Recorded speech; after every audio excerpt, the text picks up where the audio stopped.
देश में हो रहे नीट पेपर लीक विवाद के बाद अब केंद्रीय शिक्षा मंत्रालय काफी सख्त हो गया है। भविष्य में पेपर लीक की ऐसी कोई घटना ना दोहराई जाए, इसको लेकर सरकार ने कमर कस ली है। शिक्षा मंत्रालय ने इसके लिए विशेषज्ञों की एक हाई लेवल कमेटी का गठन किया है, जो पारदर्शी और निष्पक्ष परीक्षा के लिए सुझाव देगी। इसके साथ ही कमेटी से डेटा सुरक्षा प्रोटोकॉल पर भी सुझाव मांगा गया है। इस समिति के अध्यक्ष डॉक्टर के राधाकृष्णन होंगे, जो इसरो के पूर्व अध्यक्ष रह चुके हैं। इसके अलावा इस कमेटी में एम्स दिल्ली के पूर्व निदेशक डॉक्टर रणदीप गुलेरिया, हैदराबाद केंद्रीय यूनिवर्सिटी के कुलपति professor B J Rao, IIT Madras civil engineering विभाग के प्रोफेसर एमेरिटस प्रोफेसर राममूर्ति समेत कई विशेषज्ञ शामिल होंगे। सरकार ने इस कमेटी से 2 महीने के अंदर रिपोर्ट सौंपने को कहा है।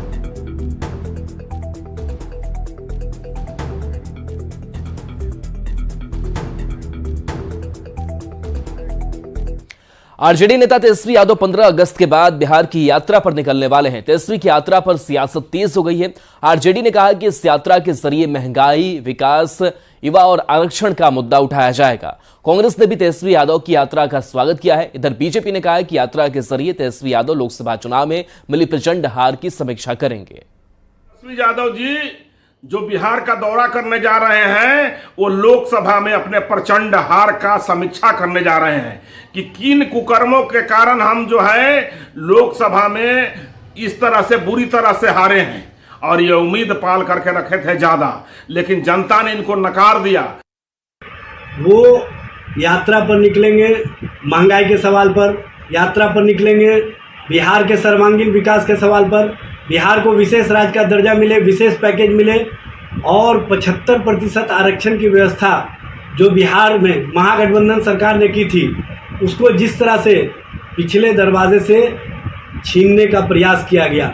लोगों के बीच जाने से ही लोगों का मन समझ में आता है। भारतीय जनता पार्टी के नेता लोग तो एसी में बैठे रहते हैं, इसीलिए वो जन वेदना और जन कल्याणकारी योजना से कोसों दूर हैं। सिर्फ उंगली उठाना है और बात बरगलाना है। देख लीजिए नीट में कैसे भारी भरकम हुआ।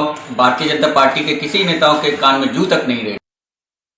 केंद्रीय वित्त मंत्री निर्मला सीतारमण के साथ बिहार के वित्त मंत्री सम्राट चौधरी प्री बजट मीटिंग में शामिल हुए। सम्राट चौधरी ने मीटिंग के बाद कहा कि उन्होंने वित्त मंत्री से बजट में बिहार को airport, highway, PM Awas Yojana के लिए विशेष आग्रह किया।